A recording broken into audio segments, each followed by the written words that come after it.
नमस्कार दोस्तों, मैं Parasnath life high study IAS में आपका स्वागत है। दोस्तों, आज हम लोग पढ़ेंगे अधिगम अक्षमताएं या लर्निंग डिसेबिलिटी टॉपिक को। इस टॉपिक से संबंधित प्रश्न CTET, UPTET, BEd, BTC, KBS, DSSB लगभग सभी एग्जाम में हर वर्ष एक दो प्रश्न पूछे ही जाते हैं। इस टॉपिक से संबंधित अंत में हम लोग प्रश्न भी हल करेंगे जो एग्जाम में आए हुए हैं, इसलिए आप लोग वीडियो को पूरा देखिएगा। टॉपिक पर बात करें, लेकिन उससे पहले प्लीज़ आप लोग वीडियो को ज़्यादा से ज़्यादा शेयर कीजिए जिससे सभी लोगों को लाभ हो सके। यदि आप लोग चैनल को सब्सक्राइब नहीं किए हैं तो प्लीज़ चैनल को सब्सक्राइब कीजिए तथा वीडियो को लाइक और शेयर ज़रूर कीजिए, इससे मोटिवेशन मिलता है। आइए देखते हैं टॉपिक को। अधिगम अक्षमताएं या अधिगम नियोग्यता, अधिगम असक्तता, अधिगम विकार, आप कुछ भी कह सकते हैं। अधिगम अक्षमताएं या अधिगम विकार, लर्निंग डिसेबिलिटी। तो ध्यान रखना, सीखने की क्षमता या योग्यता में कमी को अधिगम अक्षमता कहते हैं। अधिगम अक्षमता क्या है? सीखने की क्षमता या योग्यता में कमी को क्या कहते हैं? अधिगम अक्षमता कहते हैं।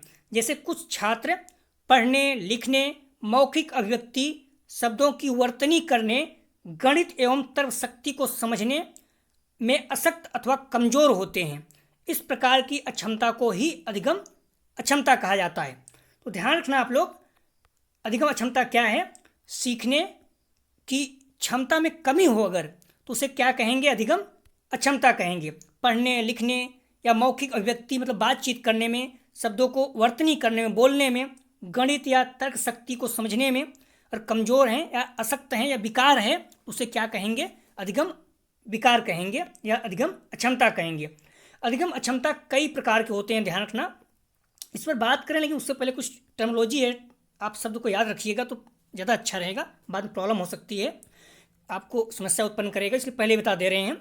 जिस शब्द की शुरुआत DY से होती है, जैसे डिसलेक्सिया, डिसग्राफिया, डिसमॉर्फिया, डिसकैलकुलिया, डिस्फेसिया इत्यादि, तो इस विकार से ग्रसित व्यक्ति को ठीक किया जा सकता है। ध्यान रखना, जैसे डिसलेक्सिया है, कोई व्यक्ति डिसलेक्सिया से ग्रसित है तो इस विकार को ठीक किया जा सकता है, मतलब इस अक्षमता को ठीक किया जा सकता है अभ्यास के द्वारा, मनोचिकित्सक के द्वारा, योग के द्वारा या फिर दवा के द्वारा ठीक किया जा सकता है। ध्यान रखना। लेकिन जिस शब्द की शुरुआत A जैसे अफेसिया है, अफेसिया, तो इस विकार से ग्रसित व्यक्ति को ठीक नहीं किया जा सकता है। आप लोग समझ रहे होंगे शायद, यदि कोई व्यक्ति डिसलेक्सिया से ग्रसित है तो उसे ठीक किया जा सकता है, लेकिन अफेसिया जिस शब्द की शुरुआत ए से होती है, जैसे किसी भी शब्द की शुरुआत अगर ए से हो रही है, ए लगा है, तो उस विकार से अगर ग्रसित कोई व्यक्ति है तो उसे ठीक नहीं किया जा सकता। आगे हम लोग देखेंगे तो आपको समझ में आ जाएगा। अगर अफेसिया से ग्रसित कोई व्यक्ति है तो उसे ठीक नहीं किया जा सकता है। डिसलेक्सिया, डिसमॉर्फिया, डिसकैलकुलिया, इससे कोई ग्रसित व्यक्ति है तो उसे ठीक किया जा सकता है। पहली हेडिंग है डिसलेक्सिया या पठन वैफल्य, मोस्ट इंपॉर्टेंट, ध्यान रखना, मोस्ट इंपॉर्टेंट है। 3-4 टॉपिक हैं, जैसे डिसलेक्सिया, डिसग्राफिया, डिसकैलकुलिया, ये इतने इंपॉर्टेंट है कि हर एग्जाम में इसी से पूछा जाता है 90%। बाकी और चीज़ पूछ सकता है, लेकिन 90% संभावना है इसी से पूछेगा, इसलिए तीनों को एकदम रट डालिएगा आप लोग। तो डिसलेक्सिया, एक शब्द में कहें तो डिसलेक्सिया क्या है? पठन विकार है, मतलब पढ़ने में संबंधित समस्या होती है। तो डिसलेक्सिया एक व्यापक शब्द है जिसका संबंध पठन विकार से है। इसमें बच्चों को पढ़ने, लिखने, ध्यान रखना, जब किसी को पढ़ने में समस्या आएगी, लिखने में भी समस्या आएगी, इसीलिए कहीं डिसग्राफिया नहीं दिया है, डिसलेक्सिया दिया है, तो वो भी सही हो जाएगा लिखने संबंधित समस्या में। तो डिसलेक्सिया एक व्यापक शब्द है जिसमें पठन विकार से संबंधित है। इसमें बच्चे को पढ़ने, लिखने, शब्दों को पहचानने, समझने, याद करने, अक्षरों के क्रम को पढ़ने में कठिनाई होती है। अर्थात एक शब्द में कहें तो डिसलेक्सिया में पढ़ने संबंधी कठिनाई होती है। इसमें बच्चे फ्लो में नहीं पढ़ पाते हैं, मतलब कई तेज, कई धीमे, कई स्लो कर देते हैं। इसमें बच्चे लय से था फ्लो में नहीं पढ़ पाते हैं, स्पीड में नहीं पढ़ पाते हैं, कभी स्लो पढ़ने लगते हैं, कभी तेज पढ़ने लगते हैं।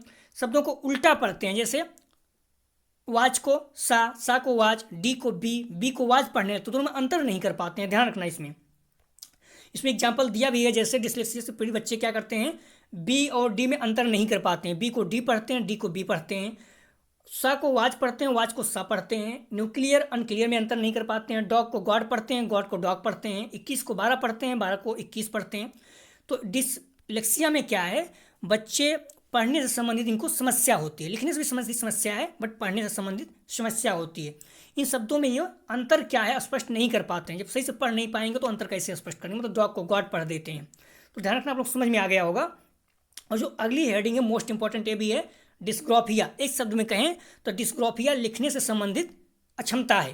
तो डिस्ग्राफिया लिखने से संबंधी अक्षमता को कहा जाता है। इसमें या तो बच्चा ठीक से लिख नहीं पाता है अथवा उसकी लिखावट ठीक नहीं होती है। समानता इसका कारण हाथ, हथेली या अंगुली संबंधी गड़बड़ियाँ होती हैं। इसके अतिरिक्त मस्तिष्क संबंधित कुछ गड़बड़ियाँ होती हैं, मान ली कोई मस्तिष्क प्रॉब्लम में है तभी नहीं सही से लिख पाएगा, या अधिगम अक्षमता संभव है।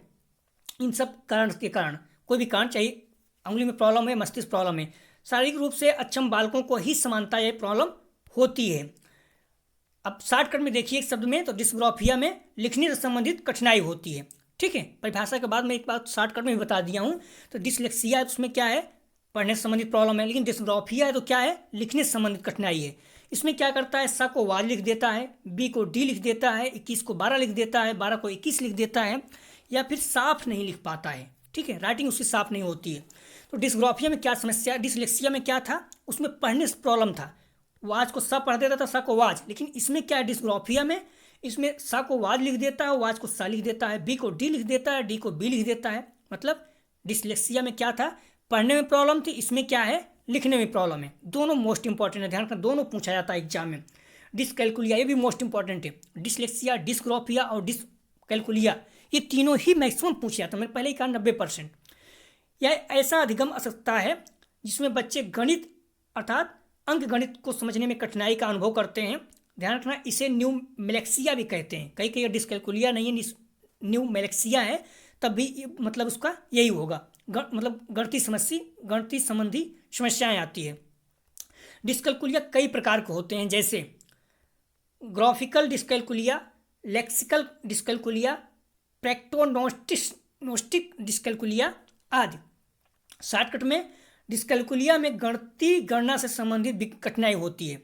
डिसलेक्सिया में क्या था, पढ़ने में प्रॉब्लम। डिसग्राफिया में क्या था, लिखने में समस्या। लेकिन डिसकैलकुलिया में क्या है, गणितीय गणना से संबंधित कठिनाई होती है। तीनों समझ में आ गया होगा, मोस्ट इंपॉर्टेंट है। बाकी कुछ और भी हम देख लेते हैं।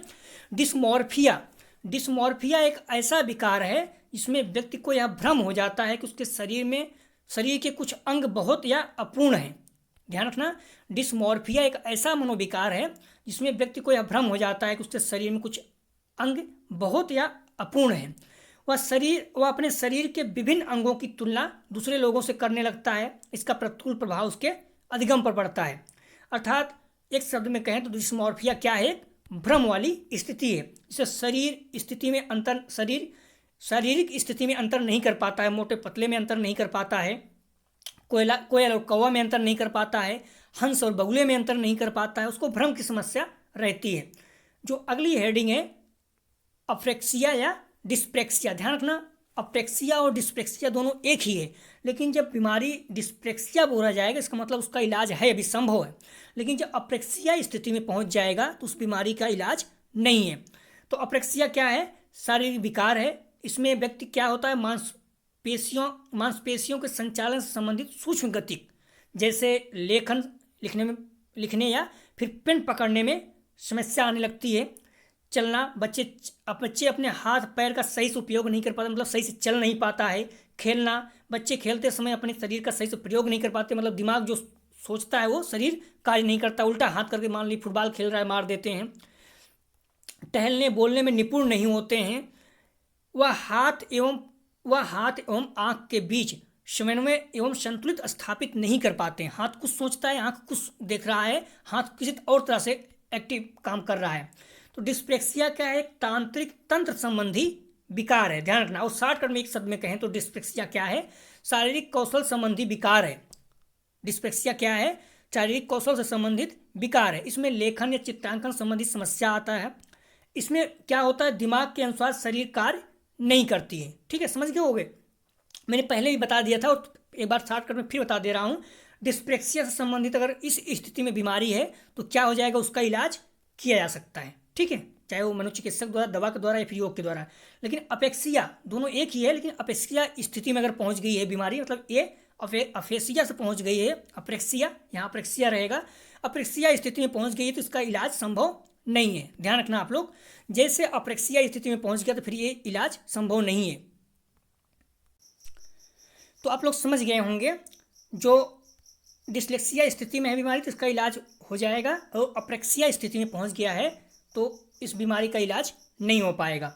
और अगला जो हेडिंग है अफेजिया या भाषाघात बोलते हैं या डिस्फेजिया। तो भाषा एवं संप्रेषण मतलब बातचीत अधिगम अक्षमता को अफेजिया कहा जाता है। भाषा और बातचीत की अधिगम अक्षमता को, अगर वो सही से बातचीत नहीं कर पाए उसे क्या कहा जाएगा, अफेजिया या डिस्फेजिया। इससे पीड़ित व्यक्ति क्या होता है, मौखिक रूप से सीखने एवं अपने विचारों को अभिव्यक्ति प्रदान करने में कठिनाई का अनुभव करता है। सामान्यतः मस्तिष्क में किसी प्रकार के क्षति से यह विकार उत्पन्न होता है, जैसे तुतला कर बोलना, अस्पष्ट न बोलना, बोलते बोलते रुक जाना या हकला के बोलना या फिर रुक रुक के बोलना, ये सारी चीज़ें क्या होती हैं, अफेजिया या डिस्फेजिया में होता है। ठीक है, तो और इसे अगर शॉर्टकट में देख लीजिएगा आप लोग, मैंने पहले ही बता चुका था। निस्फेजिया क्या होता है, डिस्फेजिया क्या होता है, अगर डिस से शुरू है तो इसका इलाज हो जाएगी, स्थिति में रहेगा, लेकिन जब ये अफेजिया स्थिति में पहुंच गया तो इसका इलाज नहीं हो पाएगा। ठीक है, और जो अगली हेडिंग है डिस्थीमिया, तनाव से संबंधित समस्या अर्थात मानसिक विकार से संबंधित बीमारी है। डिस्थीमिया का मतलब हो गया तनाव से संबंधित बीमारी या फिर मानसिक विकार है। ठीक है, या फिर जैसे होता है ना, डिस्थीमिया मतलब हो जाएगा तनाव संबंधित अक्षमता या मानसिक विकार है। तो तनाव से संबंधित समस्या अर्थात मानसिक विकार है। एग्जाम में बार बार असफल होने पर व्यक्ति क्या होता है, तनावग्रस्त हो जाता है, या हमेशा जैसे घर में ही रहना, कार्य करते रहने से बाहर न निकलना, जैसे महिलाएं क्या होती हैं हमेशा घर में रहती हैं, कार्य करती रहती हैं, कभी कभी वो भी तनाव में आ जाती हैं, तो उससे क्या कहा जाता है, डिस्थीमिया कहा जाता है। डिस्थीमिया उसे कहा जाता है। इसमें क्या होता है, क्षण भर में गुस्सा आने लगता है। ध्यान रखना, डिस्थीमिया में क्या होता है, एक इंसान को कभी चिड़चिड़ा हो जाता है, गुस्सा होने लगता है, तो उससे क्या होता है, मानसिक विकारिता से उसका दिमाग सही से काम ना करने लगना, टेंशन तनाव में आ जाना। लोग कहते हैं नहीं कि एकदम बहुत ज़्यादा चिड़चिड़ा हो गया है व्यक्ति। तो अगली हेडिंग है ADHD, attention deficit hyper activity disorder. ध्यान रखना, ये प्रश्न पूछा गया है, फुल फॉर्म भी इसका पूछा जा चुका है, इसलिए मैंने लिख दिया। तो अटेंशन डेफिसिटी हाइपर एक्टिविटी डिसऑर्डर अर्थात ध्यान की कमी अथवा अत्यधिक सक्रियता की बीमारी को HDFC कहा जाता है। ध्यान की कमी या बहुत ज़्यादा अति सक्रियता की बीमारी को HDFC कहा जाता है।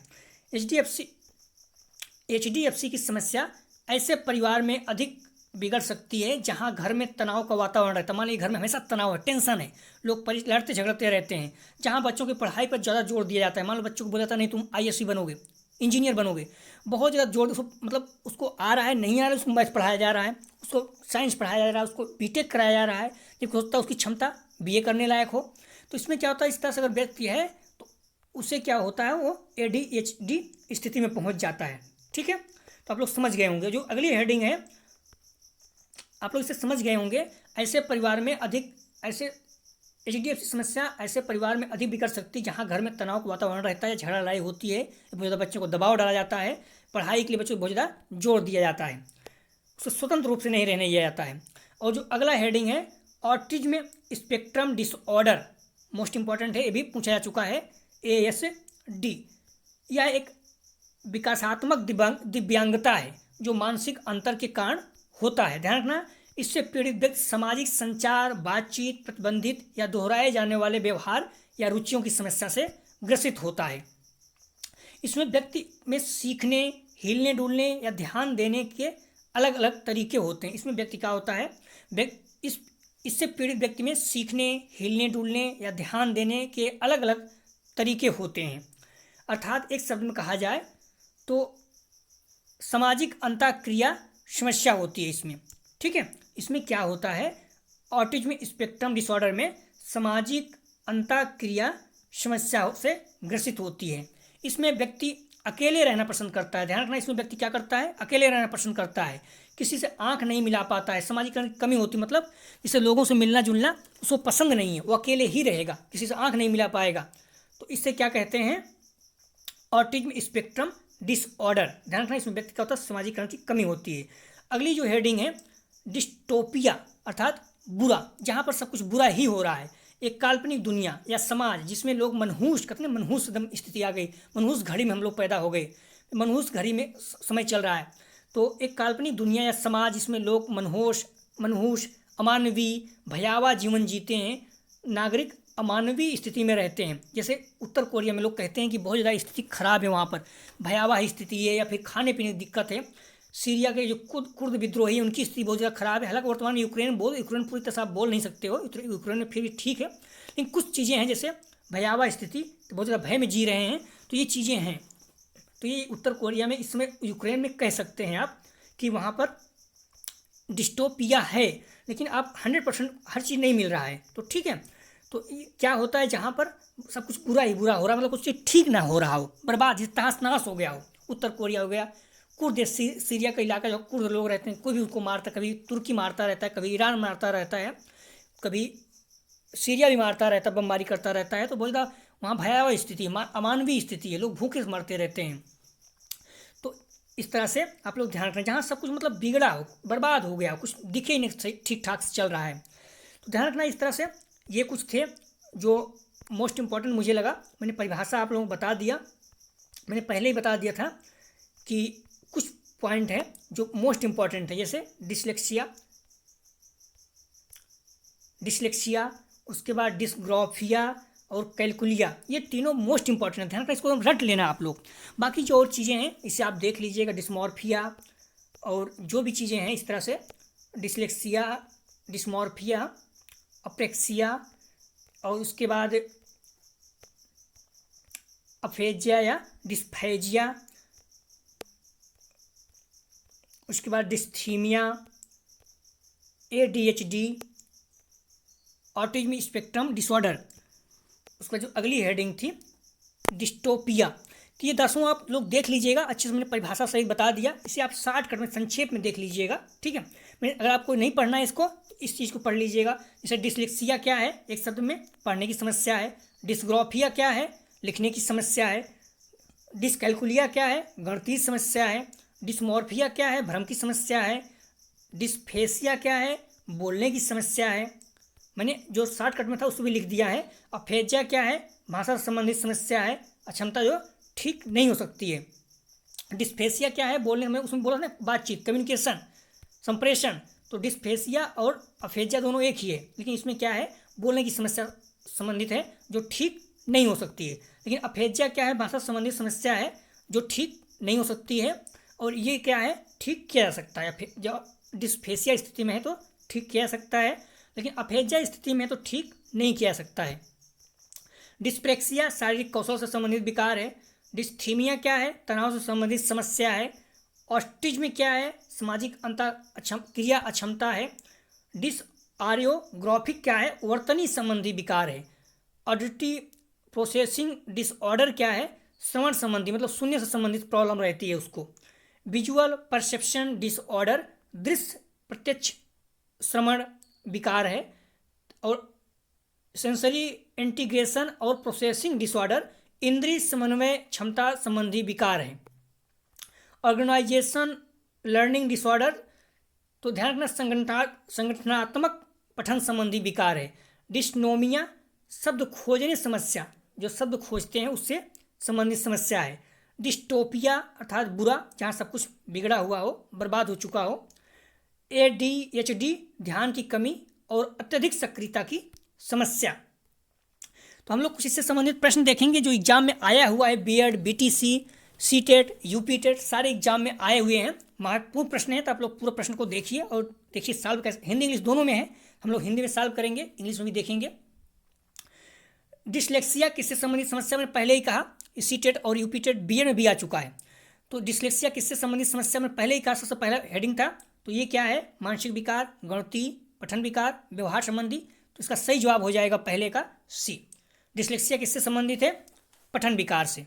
और गणितीय क्या है, ये कैलकुलिया से संबंधित है, ठीक है। तो डिसलेक्सिया किससे संबंधित है, पठन विकार से।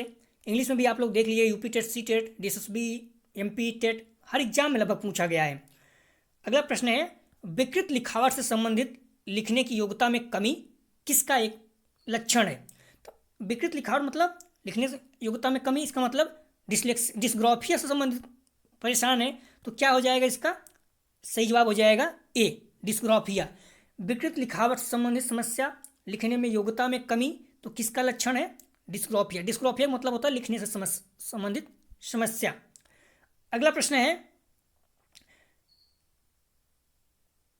यदि एक शिक्षार्थी को संख्याओं और परिकलन में समस्या हो रही है तो उसमें असमर्थता हो सकती है जिसका नाम है, ध्यान रखना इसमें क्या बोल रहा है, गणितीय समस्या संबंधित समस्या आ रही है, तो इसका क्या सही जवाब इसका क्या हो जाएगा? बी, गणितीय अक्षमता आ रही है संख्याओं की गणना करने में, तो क्या इसका सही जवाब हो जाएगा? डिस्कैलकुलिया या गणितीय क्षमता।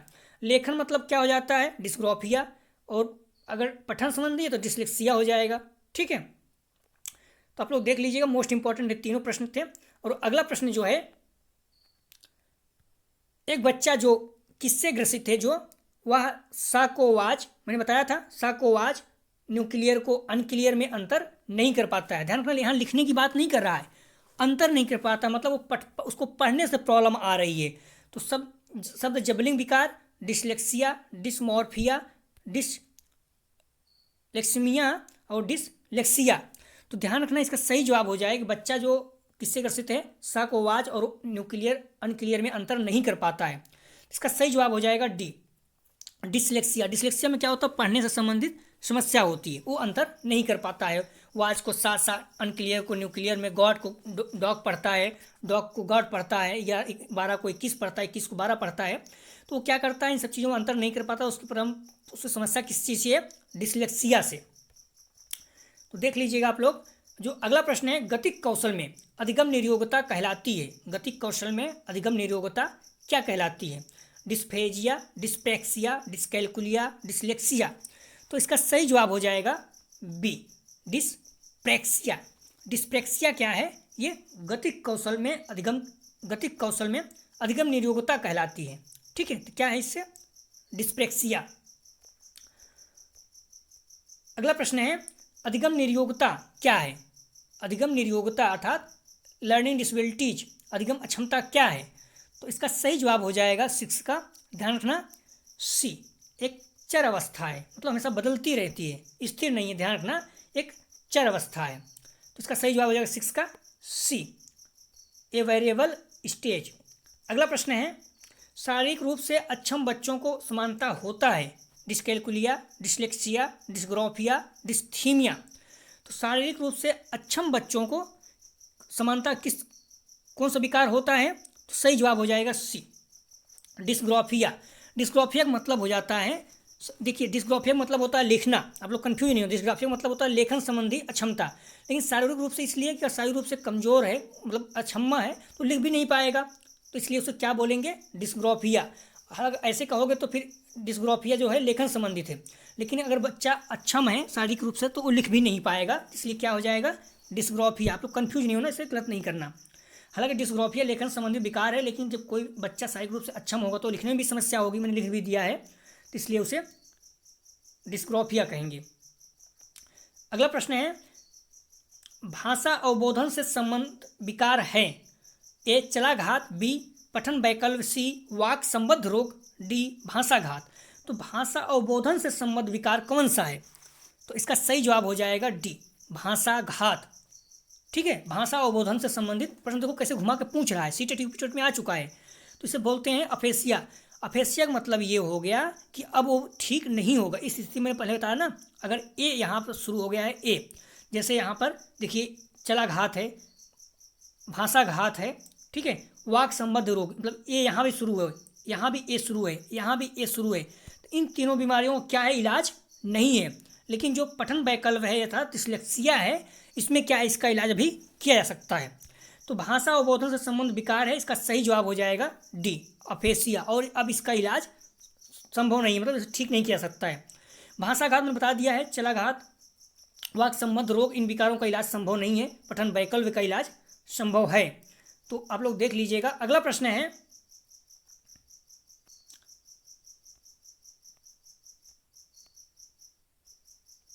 निम्नलिखित में से कौन सा विकासात्मक विकार का उदाहरण नहीं है? ए आत्मविमोह, बी प्रमस्तिष्क घाट, सी पर अभिघातज तनाव, डी न्यून अवधान सक्रिय विकार। बोल रहा है निम्नलिखित कौन सा विकासात्मक विकार का उदाहरण नहीं है। तो इसका सही जवाब हो जाएगा सी, पर अभिघातक तनाव, पोस्ट ट्रूमेटिक स्ट्रेस। तो ये क्या है, विकासात्मक विकार का उदाहरण नहीं है। बाकी तीनों जो हैं विकासात्मक विकार का उदाहरण है। इसमें क्या होता है, पूर्व की बातें लोग भूल नहीं पाते। भूतकाल में आपको चोट लग गई या फिर आप कोई एक्सीडेंट देख लिए हो या कोई हादसा देख लिए हो, तो आप क्या करोगे, इसे भूल नहीं पाते हो। तो इसीलिए इसको पोस्ट में ट्रूमेटिक स्ट्रेस कहते हैं, मतलब पर अभिघातज तनाव कहते हैं हिंदी में। तो इस तरह से अगर कोई आप हादसा देखे हो भूतकाल में या पहले जीवन में, तो आप भूल नहीं पाते हो। ठीक है, इसमें इसका सही जवाब हो जाएगा सी, विकासात्मक विकार का उदाहरण नहीं है, तो सी। अभिघातक तनाव में क्या होता है, कोई पूर्व की डरावनी घटना को आप भूल नहीं पाते हो।